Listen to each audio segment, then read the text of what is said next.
Mail-order bride got off at the wrong station. But a little girl said, "Papa, God finally answered us." Elara Vance stepped off the interstellar shuttle with her small suitcase in one hand and her travel file in the other. The air inside the station felt colder than she expected, like the building was saving warmth the way poor towns saved candles. Above her, ceiling lights flickered in a tired rhythm. A soft announcement played, but the words were garbled as if the speakers had forgotten how to speak clearly. She checked the sign over the platform. "Haven S. Turn, Arrivals." Elara blinked. That was not the name printed on her official route. Her final stop was supposed to be Kestrel's Reach Central, a busy hub city with a bright welcome center and a legal representative to confirm her match. The marriage program had been careful, almost strict. It had sent her reminders, warnings, and step-by-step instructions. She looked again at her file, then at the platform sign, then at her file once more. The shuttle doors closed behind her with a soft hiss. The shuttle did not wait. It never waited. The shuttle's engines hummed like a giant animal turning in its sleep. Then it slid away through the docking tunnel, disappearing into the dark. Elara's mouth went dry. She walked a few steps forward, moving into the main station hall. It was not empty, but it was quiet enough to feel empty. A few workers carried crates from a cargo lift. A tall vending unit stood by a wall, half of its buttons dark. A row of seats sat under a wide window. Outside the window, the sky was not really a sky. It was space, heavy and endless, and beyond it a bright cloud of colored dust swirled slowly like a living painting. The nebula looked close enough to touch, glowing blue and gold in a soft spiral. A handful of people noticed Elara and then looked away. Their faces held a careful kind of tiredness. Not rude, not unkind, but cautious, like they had learned not to expect much. Elara took a breath and searched for the reception desk. In the hubs she had visited during her journey, reception desks were loud places filled with screens, smiling assistants, and helpful maps. Here the desk was small. A single screen sat on top, dim and cracked at one corner. A paper sign taped to the front read, "Welcome." "Please ring bell." Elara rang the bell. Nothing happened. She rang it again, slightly harder. The bell made a small sound like a spoon tapping a cup. Still nothing. Elara swallowed and turned away from the desk. Maybe the staff was busy. Maybe they were short-handed. Maybe the system had simply placed her on the wrong shuttle line and someone would fix it soon. That was the most sensible explanation. But sense did not stop the nervous feeling growing in her chest. She walked toward a public terminal and tapped the screen. After a pause, it lit up and displayed a simple menu. The station's network was slow, but it worked. Elara searched travel logs and tried to locate her route. The system returned a message. "Route updated due to DOCKING shift. Please contact local station staff. Docking shift." That sounded official enough to calm her, but it did not answer the real question. Why was she here? She turned and scanned the hall again, looking for anyone in a uniform. A little girl stood near the row of seats under the window. Elara had not seen her at first because the child was small and very still. She looked around 6 or 7, wearing a thick, faded jacket with sleeves that were slightly too long. Her hair was tied back in a messy loop, and a tiny charm hung from a string around her neck, a metal star with rounded edges like it had been smoothed by many fingers. The girl stared at Elara with open, steady attention. No fear, no shyness. Just focus, as if she had been waiting. Elara offered a careful smile. "Hi." The girl did not smile back right away. She took one slow step forward, then another.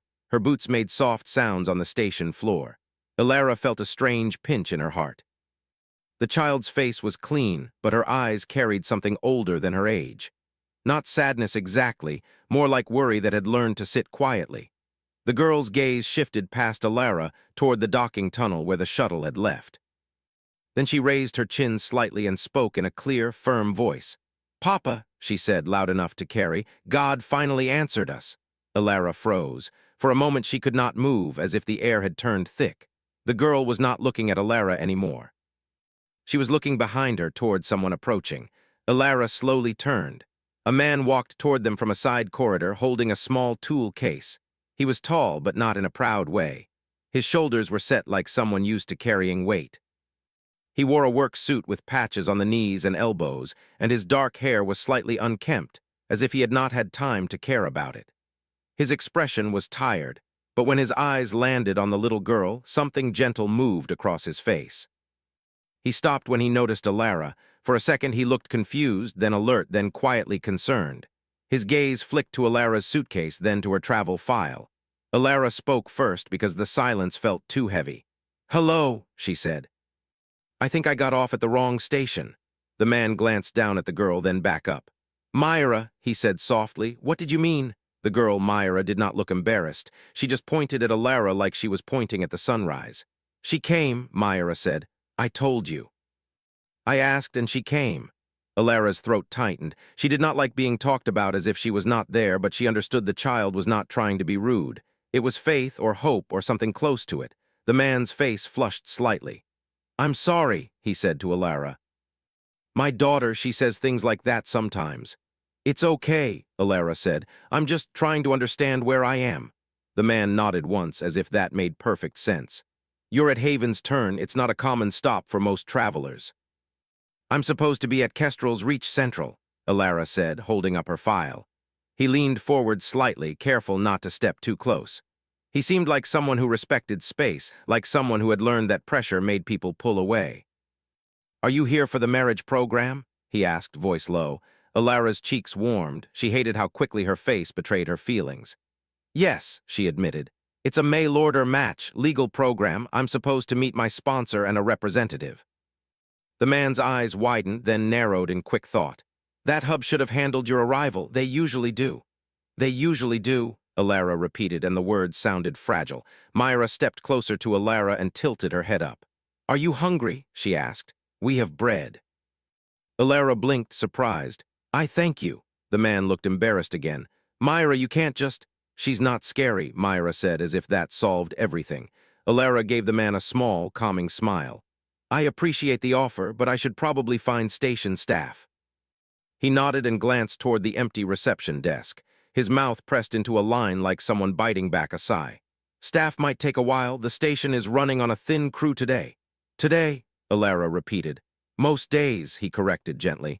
Alara looked around again. She noticed details she had missed before. The patched wiring near one corner, the slightly rust-colored stains on a wall panel, the way the floor lights were dimmer in some sections. It was not dangerous, but it was clearly stretched. Myra tugged lightly on Alara's sleeve. "Papa is Jonah," she said. "He fixes things." Alara looked down at the girl. "See, that's helpful," Alara said. Then she looked back at Jonah. "Nice to meet you, Jonah," he nodded. "Jonah Hale." "Alara Vance." He repeated her name as if he was placing it carefully somewhere in his mind. "Alara," he said. "Okay." There was a pause. Jonah seemed to be deciding what to do. Alara could see it in the way his eyes moved, the way his jaw tightened and released. Finally, Jonah said, "Come with us, at least until we figure out your next transport. If you stay in the station all day, you'll be uncomfortable, and there's not much food here that isn't old." "That's very kind," Alara said, but she hesitated. She did not want to be a burden. She did not want to be trapped by someone's kindness, even if it was real. Jonah must have read the hesitation. "You're not obligated," he said quickly. "It's just, people don't pass through here often. And when they do, it's usually because they're lost or because the system moved them without asking." Alara's fingers tightened on her suitcase handle. "Has that happened before?" Jonah's expression grew careful. "Not like this." Myra smiled then, like the world had finally lined up correctly. She took Alara's free hand without asking and held it with both of hers. Myra's hands were warm. Alara felt that pinch in her heart again, stronger this time. She had planned her life carefully. She had told herself this marriage program was a logical choice. A clean start. A new planet, a new household, a partner selected by compatibility metrics. She had expected awkwardness, yes. She had expected nerves. But she had not expected a child's hand and a strange sentence about God answering. She let Myra hold her hand. "All right," Alara said softly.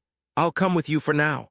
Jonah nodded as if relieved, but he did not show it too openly. He adjusted the tool case in his hand. "We live close, not far from the station." They walked through a corridor that curved away from the main hall. The lights here were steadier. Pipes ran along the ceiling, and small panels were marked with maintenance notes in handwritten ink. Alara noticed little signs of life. A child's drawing taped to one panel, a string of paper stars hanging near a doorway, a soft scent of something baked floating faintly in the air. Outside the station proper, a covered walkway led across a small open area where the settlement began. Haven's Turn was not a city. It was a cluster of connected habitat modules, weather shields, and greenhouse domes, all linked by pathways. The structures looked like they had been added in layers over time, some smooth and new, others scratched and patched. Ilara watched people pass by. A woman carrying a basket of vegetables nodded politely. Two teenagers pushed a cart of water filters, talking quietly. An older man sat on a bench and repaired a small drone with patient hands. No one stared at Ilara for long, but many noticed her.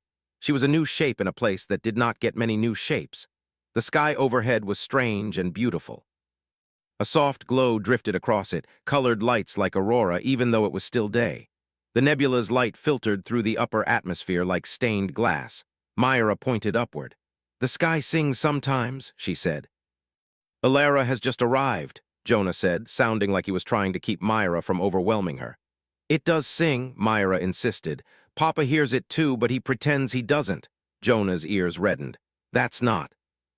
Ilara looked at the sky, and for a moment she thought she did hear something. Not a clear sound, not like music. More like a vibration, like the air itself held a slow, deep note. She shook her head slightly, wondering if travel fatigue was making her imagination too active. They reached Jonah's home, which was made from two connected modules. A small greenhouse tube extended from one side, glowing softly with plant lamps. The door opened with a simple code and warm air rolled out. Inside, it was tidy but humble. Tools were organized along one wall. A table sat near a small cooking unit. On another wall, a patchwork quilt hung like decoration. A few shelves held books, real printed books, not screens, which surprised Ilara. Most places did not waste resources on paper anymore. Myra kicked off her boots and announced, "We have a guest." Jonah set his tool case down and offered Ilara a place to sit. "Sorry," he said again, "it's not much." "It's comfortable," Ilara replied honestly. Myra hurried to a small storage cabinet and pulled out a loaf wrapped in cloth. She set it on the table proudly, as if it was treasure. Jonah rubbed the back of his neck. "We can give you food and a safe place to rest," he said. "Then I'll go back to the station and ask around. We'll figure out what happened." Ilara nodded, and she finally allowed herself to breathe more fully. Myra climbed onto a chair and swung her legs. She studied Ilara's face again with that same steady attention. "Are you from far?" Myra asked. "Yes," Ilara said, "very far." "Did you come in a big ship?" "A shuttle," Ilara said. Myra's eyes widened. "Like a silver fish?" Ilara smiled, surprised. "Yes, like a silver fish." Myra nodded as if that confirmed everything. "Then it's true," she whispered. Jonah gave his daughter a look. "Myra." "What?" Myra asked, innocent. Jonah sighed and turned to Ilara. "She has been praying," he admitted. The words seemed hard for him to say, like he did not want to place heavy things on a stranger. "For someone, for help, for anything." Ilara's smile faded a little. "Help with what?" Jonah hesitated again. Then he walked to a window and looked out at the settlement, the domes, the pale pathways, the sky that shimmered like a dream. "This place," he said quietly, "is trying to hold on." Ilara sat very still. The room felt warmer, but the truth in Jonah's voice felt like cold water at the edges of her thoughts. Jonah turned back, and his eyes were steady now. "Haven's Turn was built around an old system," he said, "a terraforming array. It keeps the weather stable, keeps crops possible, keeps the air clean enough without constant shipments from the core worlds." He paused, then added, "And lately it's been slipping." Ilara's fingers moved over the edge of her travel file. "Slipping how?" Jonah's voice stayed calm, but his tiredness showed more clearly now, as if it had been waiting behind the polite surface. "Temperature swings, water cycling problems, small failures that turn into bigger ones if nobody catches them fast enough." Myra leaned forward, hugging her charm. "Papa fixes it," she said. "He always fixes it." Jonah's mouth softened, and he nodded. "I try." Ilara looked from the little girl to the father. She thought about the quiet station, the flickering lights, the cautious faces. It was not just a place that was poor. It was a place that was strained, stretched thin by distance and time and limited hands. And somehow she had been dropped into it. Ilara's communicator buzzed softly. She quickly opened it, hoping it was an official message from the marriage program. But it was only an automated notice. "Next transport to Kestrel's reach Central, unscheduled, check back in 3672 hours. Ilara read it twice. The words did not change. Her stomach sank. "It might be days," she said quietly. Jonah nodded once. "That sounds right." Myra smiled in a way that made Alara's chest ache. "See," Myra whispered almost to herself. "Answered." Alara looked at the bread on the table, at the warm light from the greenhouse tube, at the nebula glow filtering through the window. She thought about the life she had planned, the man she was supposed to meet, the careful steps she was supposed to follow. Then she thought about a little girl saying, "Papa," like it was a prayer, and a father who carried tiredness like a second skin. Alara did not know why she was here. But she had a feeling, deep and quiet, that this station had not been an accident in the simple way accidents usually were. Outside, the sky shimmered again, and that low, strange vibration seemed to press gently against the world, like something old and listening had noticed a new heartbeat arrive. Morning came to Haven's turn in a soft and gentle way. The light did not burst through the sky. It slowly spread, like someone carefully pulling open a curtain. The nebula above the world glowed pale blue and pink, and the colors drifted across the windows of Jonah's home. Alara woke on a narrow bed near the wall. A thin blanket covered her, warm and clean. For a moment she forgot where she was. Then she heard a quiet hum, steady and low like a distant machine breathing. She sat up slowly. The room was small but peaceful. The books on the shelf were still there, their pages worn and bent. A cup of water sat on a small table near the bed. Someone had placed it there while she slept. Alara stood and walked toward the main room. Jonah stood near the cooking unit, stirring something in a metal pot. The smell of warm grain and herbs filled the air. Myra sat at the table, drawing on a piece of old paper with a stub of a pencil. She looked up when she saw Alara. "You're awake," Myra said, like she had been waiting for it to happen. Alara smiled. "I am." Jonah turned and nodded. "Good morning. I hope the bed was comfortable." "It was," Alara said honestly. "Thank you." He gestured to the table. "Breakfast is simple, but it's hot." Alara sat down, and Jonah placed a bowl in front of her. It was a thick porridge with small pieces of fruit mixed in. It looked humble, but it smelled wonderful. Myra leaned closer to Alara. "Papa grew the fruit himself," she said proudly. Jonah cleared his throat. "The greenhouse helped." Alara took a spoonful and felt warmth spread through her. After days of packaged travel food, this felt like something real. "It's very good," she said. Jonah looked quietly pleased, though he tried not to show it too much.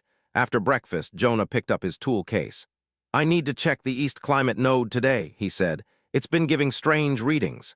Myra slid off her chair. "Can Alara come?" Jonah hesitated. "It's not exactly safe. There are cables, open panels." "I'll be careful," Alara said quickly, "if you don't mind." Jonah studied her for a moment, then nodded. "All right, stay close." They walked through the settlement together. The air outside was cool but fresh. The domes around them reflected the nebula light, making the pathways glow softly. People greeted Jonah as they passed. Some waved, some nodded. A few stopped him to ask short questions about power levels or water flow. Jonah answered each one patiently, even when his shoulders seemed to sink a little more with every stop. Alara noticed how people looked at Jonah. Not like a leader exactly, more like a pillar, someone they leaned on without always realizing it. The climate node stood at the edge of the settlement, near a wide field of growing plants. The structure was tall and narrow, with panels running up its sides. Thin lines of light moved across its surface like slow veins. Jonah opened a side hatch and stepped inside. Alara followed, holding Myra's hand. The inside was filled with soft blue light. Screens lined the walls, showing patterns Alara did not fully understand. Numbers shifted, graphs rose and fell. Jonah set his tool case down and began working, opening a panel and checking cables. Myra sat on a small crate and watched, swinging her legs. Alara moved closer to one of the screens. She recognized some of the symbols, old ones used in early planetary systems before modern upgrades had become standard. "This is very old tech," Alara said quietly. Jonah nodded. "Older than the colony. The array was here before Haven's turn was even planned. The settlers just learned how to use it." Alara frowned slightly. "It's still running after all this time?" "Barely," Jonah said. "It's like an old heart. It keeps beating, but it needs care every day." Alara leaned in closer. She noticed a pattern in the data flow, a small delay that repeated every few minutes. "Jonah," she said slowly, "this system isn't just failing, it's responding." He paused and looked at her. "What do you mean?" She pointed to the screen. See this signal? It's not random, it's shaped like it's trying to match something. Jonah stared at it for a long moment. I always thought it was just noise. Alara shook her head. It's not noise, it's more like an echo.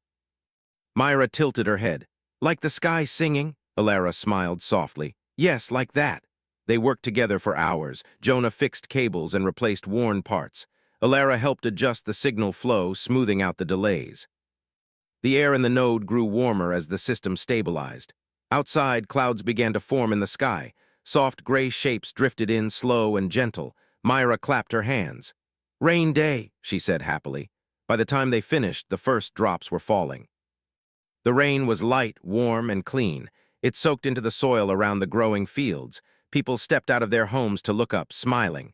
Jonah watched the sky with quiet relief. It's been weeks since we had rain like this. Alara felt something deep inside her settle, like a piece clicking into place. Back at Jonah's home, the day passed in small, peaceful moments. Alara helped Myra with her drawing. Jonah fixed a broken shelf. The rain tapped softly against the windows. Later, Alara checked her communicator again. No new transport updates. That night, Jonah cooked a simple meal. They ate together at the table, the room lit by warm lamps. Myra told a story about a star that got lost and found a new sky. Jonah listened, smiling tiredly. After Myra went to sleep, Jonah and Alara sat quietly. You didn't have to help today, Jonah said. You're not from here, this isn't your problem. Alara looked at her hands. I know, but it felt right. Jonah studied her. Why did you sign up for the program? He asked gently. Alara took a breath. I was tired of drifting, moving from place to place. I wanted something steady. Jonah nodded. I understand that. The low hum returned, stronger this time. Alara felt it in her chest. Outside, the sky glowed brighter like it was listening again. Alara did not know what tomorrow would bring. The next morning, the sky over Haven's Turn looked different. Alara noticed it the moment she stepped outside Jonah's home. The light was brighter but not harsh. It spread across the settlement in soft waves, like water moving over stones. The nebula above shimmered with colors that seemed deeper than before, as if the sky itself had grown curious. Myra ran ahead, boots splashing through small puddles left by the night's rain. It's happy today, she said, pointing upward. Jonah stepped beside Alara and looked up. He did not argue. He just nodded slowly, as if he felt it too but did not yet have the words for it. They walked toward the center of the settlement where the main control building stood. It was larger than most of the other structures, built around a thick tower that rose into the sky like a quiet guardian. This was where the heart of the terraforming system lived. Jonah usually avoided bringing Myra here, but today he seemed determined. I want to show you something, Jonah said to Alara, something I haven't shown many people. The doors opened with a soft hiss and cool air washed over them. Inside, the space was wide and tall, with curved walls lined with old screens and glowing panels. Light moved across the floor in slow patterns as if the building itself was breathing. Myra stopped walking and stared. It's louder here, she whispered. Alara felt it too. That low hum, deeper now, like a steady voice under the world's skin. Jonah led them to a central platform. In the middle of the room stood a tall structure made of smooth, dark material. Thin lines of light ran along its surface, shifting in gentle waves. This is the core interface, Jonah said. It's the closest we can get to talking to the array. Alara stepped closer. Her communicator buzzed softly in her pocket, even though she had not touched it. She pulled it out. The screen flickered, then went blank, then filled with strange symbols. Jonah noticed. That doesn't usually happen, Alara swallowed. It's not my device, it's the system, it's reaching out. Myra placed her small hand on the platform's edge. The lights in the room brightened slightly, like they were reacting to her touch. Jonah's breath caught. Myra stepped back. But Myra didn't look scared, she looked calm. It knows us, she said simply. Alara felt a warmth in her chest, spreading outward. She stepped forward and placed her hand beside Myra's. The lights flared gently, not blinding, but wide and bright, like a sunrise inside the building. Images appeared on the surrounding screens, not numbers, not charts, pictures. Alara gasped softly. The screens showed landscapes, but not of Haven's Turn. These were older, wilder. Oceans under strange skies, tall structures shaped like curves and spirals instead of straight lines. Jonah stared, unable to look away. What is this? Alara's voice was barely a whisper. A memory or a message? The images shifted. Now they showed figures. Tall, slender shapes moving through fields of light. Their forms were not clear, but they felt alive, thoughtful. Then words appeared, not in any spoken language, but in symbols that Alara somehow understood anyway. This world was left unfinished. Jonah's knees almost gave out. He grabbed the edge of the platform to steady himself. Alara read the words again and again. They built this place, she said, not just the system, the planet itself. The message continued. We learned that machines can begin a world, but only living HEARTS can complete it. Myra smiled like she had just heard a bedtime story she already knew. Jonah's voice shook. So, we were never meant to do this alone. The images faded and the lights dimmed back to their normal glow. The hum softened, but it did not disappear. For a long moment, none of them spoke. Finally, Jonah exhaled. I thought this place was breaking. I thought I was failing it. Alara looked at him. You weren't failing, you were answering. They left the building in quiet wonder. Outside, people had gathered. Someone must have noticed the light surge inside. Faces turned toward Jonah and Alara with questions and hope. Jonah raised his hands slightly, unsure what to say. Alara stepped forward instead. The system isn't just a tool, she said, loud enough for those closest to hear. It's a partner. It reacts to what we do, to how we care for this place, for each other. Some people looked confused, some looked thoughtful. A few smiled, like the idea felt right even if they didn't fully understand it. From that day on, small changes began to happen. The crops grew taller, greener. The water filters worked with less effort. The air felt lighter, cleaner. But more than that, the people changed. Neighbors who had once worked alone began working together. Children helped in the greenhouses. Stories were told in the evenings, shared in the open square. Alara found herself becoming part of the rhythm of the settlement without realizing it. She helped Jonah in the control building, learning more about the old system every day. She taught others how to read the strange signals and patterns. Myra followed her everywhere, asking endless questions. One afternoon, as Alara adjusted a panel, Jonah watched her quietly. You fit here, he said. Alara paused. I wasn't supposed to, Jonah smiled gently. Neither was Haven's turn. It was supposed to be a mining stop, a temporary place, but people stayed, they built homes, they raised children. Alara thought of the message on the screens. Machines can begin a world, living hearts can complete it. Her communicator buzzed again. This time it showed a message. Transport to Kestrel's Reach Central confirmed. Arrival window 48 hours. Her chest tightened. That evening, Alara sat alone outside Jonah's home, watching the sky. The nebula glowed deep purple and gold, and the low hum of the world felt like a slow heartbeat. Myra came and sat beside her, swinging her legs. You're leaving, Myra said softly. It was not a question. Alara swallowed. Maybe. Myra looked at the sky. The sky doesn't want you to, Alara smiled sadly. The sky doesn't get to choose. Myra shook her head. It listens and it waits. Later, Jonah joined them. He saw Alara's communicator in her hand and understood. That's your ride, he said. Yes. He sat down, leaving a careful space between them. I won't pretend I'm not grateful for what you've done here, he said. But you didn't come here to stay, you came here for something else. Alara looked at the lights of the settlement, at the soft movement of people inside their homes. I came here because I was tired of being alone, Jonah nodded. And now, she hesitated, now I'm afraid of leaving something behind. Jonah was quiet for a long time. Then he said, Haven's turn has a way of holding on to people, not by force, just by being what it is.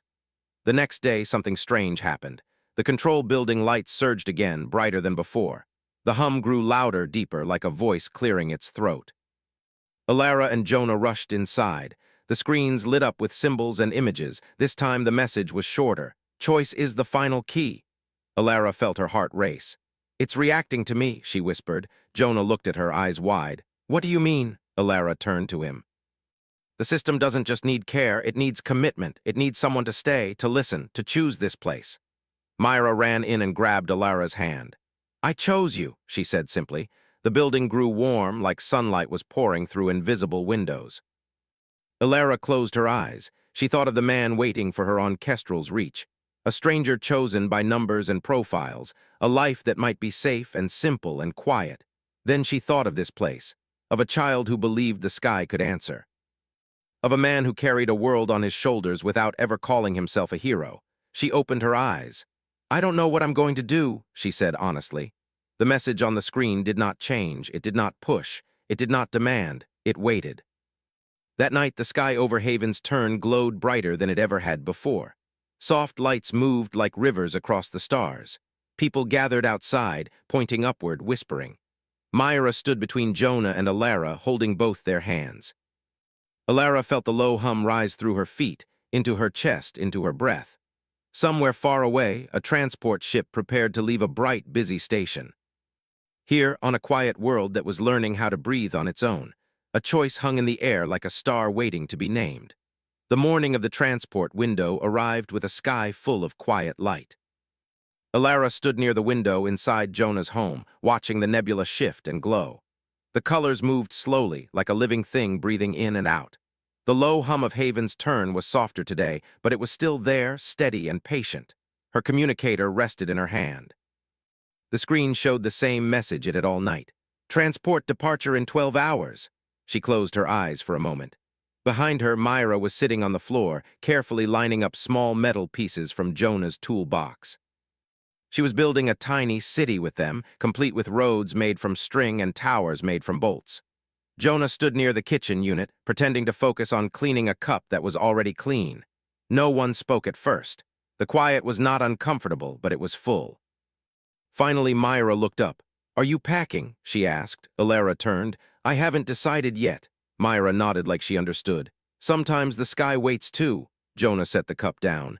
"The transport will dock at the main platform," he said. "If you decide to go, I can walk you there."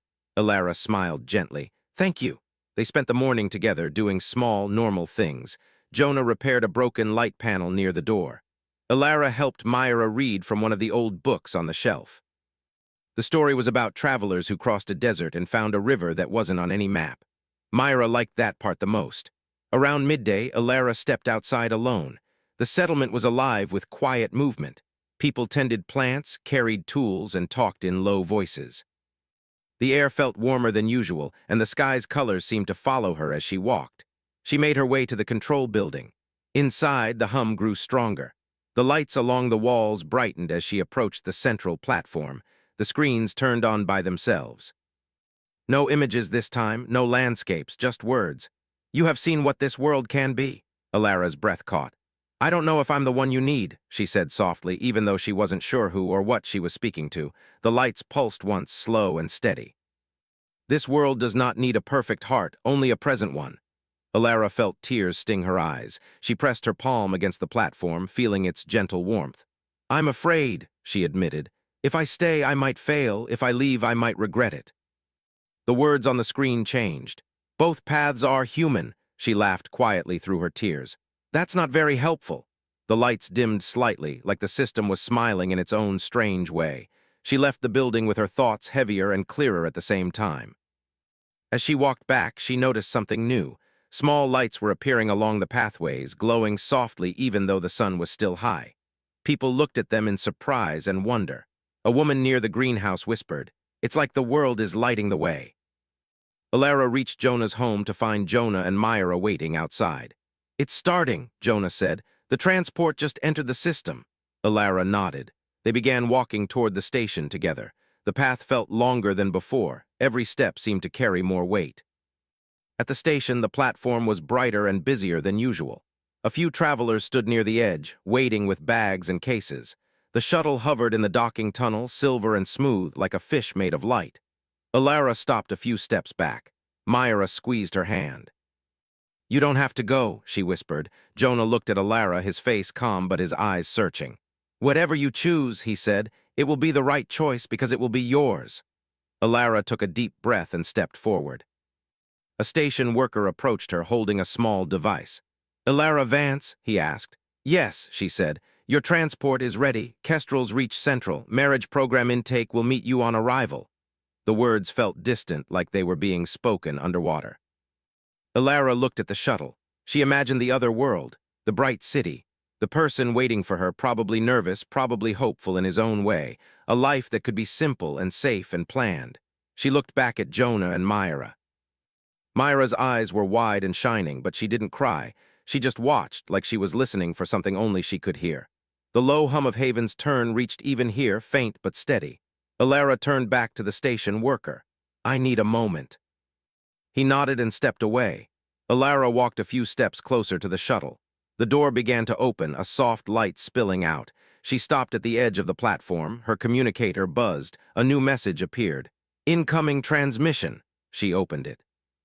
A man's face filled the screen. He looked about her age with kind eyes and a nervous smile. Hi, Alara, he said. I'm Daniel. I guess we're supposed to meet soon. I just wanted to say, no pressure. I signed up because I wanted a connection, not a contract. If this doesn't feel right for you, that's okay. I don't want either of us to start something that feels like a mistake. Alara stared at the screen, surprised by the warmth in his voice. Thank you, she said softly. Daniel smiled. Wherever you are, I hope it's somewhere that feels like home. The screen went dark. Alara stood very still. Jonah took a step forward, then stopped himself as if he didn't want to influence her. Myra tugged gently on Alara's sleeve. The sky is loud, she said. Alara looked up. The nebula above the station was glowing brighter, the colors moving faster like a river of light flowing through the stars. The hum grew stronger, and this time everyone on the platform seemed to feel it. People looked around, confused and amazed. The lights along the platform flickered, then steadied. Alara felt something settle inside her, calm and clear. She turned away from the shuttle. The station worker blinked. Miss, Alara smiled. I'm not getting on. Jonah let out a breath he didn't know he had been holding. Myra grinned and wrapped her arms around Alara's waist. The station worker nodded, surprised but respectful. I'll mark you as declined. If you change your mind later, you can reapply. Thank you, Alara said. They walked back through the settlement as the sky slowly returned to its softer glow. That evening, people gathered in the open square. Someone had started a fire in a safe, enclosed pit. Children ran around, laughing. Adults shared food and stories. Alara sat beside Jonah and Myra, watching the light from the fire dance across the faces of the people of Haven's Turn. Jonah spoke quietly. You didn't have to stay for us. Alara shook her head. I stayed for me. You just helped me see where I wanted to be. Myra leaned against Alara's side, already half asleep. Later that night, Alara returned to the control building one last time. The screens lit up as soon as she entered. The words appeared slowly, like they were being carefully chosen. Welcome home. Alara laughed softly, tears in her eyes. She placed her hand on the platform again, feeling the steady warmth, the gentle hum. Outside, the sky over Haven's Turn glowed in wide, peaceful waves. For the first time in a long time, Alara did not feel like a traveler. She felt like a part of the world itself. The days after Alara chose to stay felt different, like the world had taken a deep breath and decided to breathe a little easier. Morning light touched Haven's Turn in gentle waves. The sky still glowed with the soft colors of the nebula, but now the light seemed warmer, closer, like a friend, standing nearby instead of a distant wonder.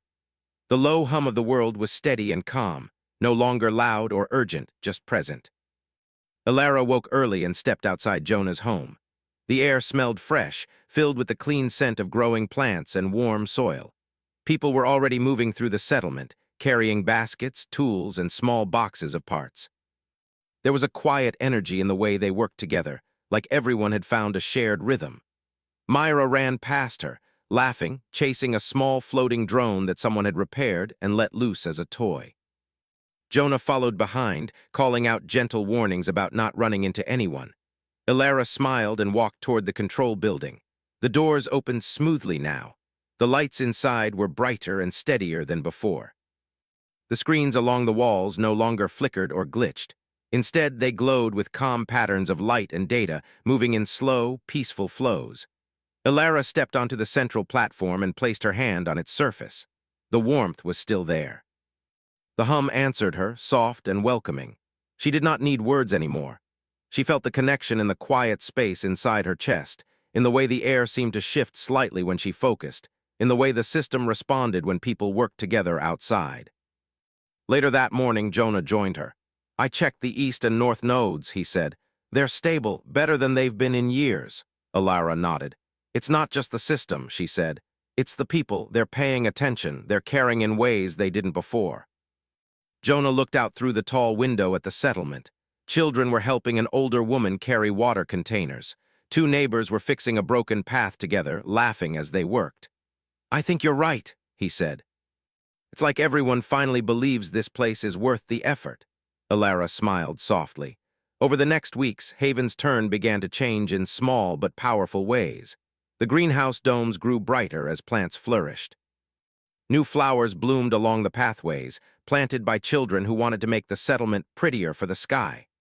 The water systems ran clean and smooth, and the air filters barely needed adjustment. Alara taught others how to read the old system's signals. She showed them how the patterns shifted when people worked together, how the hum softened when the world was balanced. Soon, she wasn't the only one listening. One evening, a man approached her in the square. He held a small data pad and looked nervous. "I think I saw something," he said, "a pattern like the one you showed us." Alara took the pad and studied it. He was right. The signal was there, faint but clear. "You did," she said. "You heard it." His face lit up with pride. Myra watched from nearby, swinging her charm around her finger. "See," she said to Jonah, "everyone can hear the sky now." Jonah laughed quietly. "Maybe it's not the sky, maybe it's us." The settlement began to attract attention. A small cargo ship arrived one day, carrying traders who had heard that Haven's turn had become stable and welcoming. They brought tools, seeds, and books. In return, they took stories, drawings from the children, and samples of the strange, glowing plants that now grew near the edges of the fields. Alara stood at the platform as the ship prepared to leave. She felt a familiar feeling in her chest, but it was different now. It wasn't longing, it was curiosity without restlessness. A traveler stepped off the ship looking confused and unsure, holding a small suitcase and a travel file. Alara walked forward and smiled. "Welcome to Haven's turn," she said. The traveler blinked, surprised by the warmth in her voice. "I think I might be in the wrong place." Alara laughed gently. "That happens here more than you'd think." Myra ran up and looked at the traveler with wide eyes. "Are you hungry?" she asked. "We have bread." Jonah, watching from a distance, shook his head with a soft smile. That night the settlement gathered in the open square again. There was food on long tables, simple and shared. Music played from an old speaker that someone had fixed and upgraded with spare parts. Alara sat beside Jonah, watching Myra dance with other children under the glowing sky. "You've changed this place," Jonah said quietly. Alara shook her head. "It changed me first." Jonah considered that, then nodded. Later, Alara walked alone to the control building. She liked to visit it at night when the settlement was quiet and the hum felt like a heartbeat in a sleeping world. The screens lit up as she entered. This time, no words appeared. Instead, the walls filled with images of Haven's turn as it was now. Children in the fields. People working together, the glowing pathways, the shared meals, the laughter. Alara felt tears in her eyes again, but they were warm tears, not heavy ones. She placed her hand on the platform. "Thank you," she whispered. Not to the system alone, but to the world, to the people, to the path that had led her here by mistake and by choice. The warmth pulsed gently in response. Seasons passed. Haven's turn grew. New homes were built carefully and thoughtfully. New families arrived. The settlement became known as a place where people were welcomed, where the world listened, where mistakes could turn into beginnings. Alara became a teacher, a guide, and sometimes just a listener. People came to her with questions about the system, but also with questions about their own lives. She never claimed to have all the answers. She just helped them listen. One day, a message arrived on her communicator. It was from Daniel. "I heard about Haven's turn," the message read. "A place that listens, a place that welcomes. I just wanted to say I'm glad you found your home." Alara smiled and sent a simple reply. "I hope you found yours too." That evening she stood with Jonah and Myra at the edge of the settlement looking up at the glowing sky. Myra leaned against Alara's side. "The sky is quiet today," she said. Alara listened. The hum was there, soft and steady. "It's not quiet," Alara said gently. "It's peaceful," Myra nodded, satisfied with that answer. Jonah looked out over the lights of Haven's turn, the homes, the people moving through the soft glow. "You know," he said, "I used to think this place was just surviving. Now it feels like it's living." Alara reached for Myra's hand, then Jonah's. "It is," she said, "and so are we." Above them, the nebula shimmered in wide, slow waves of light, like the universe itself was watching, not with distance, but with quiet pride. On a small world that had once been unfinished, people had chosen to stay, to care, and to listen.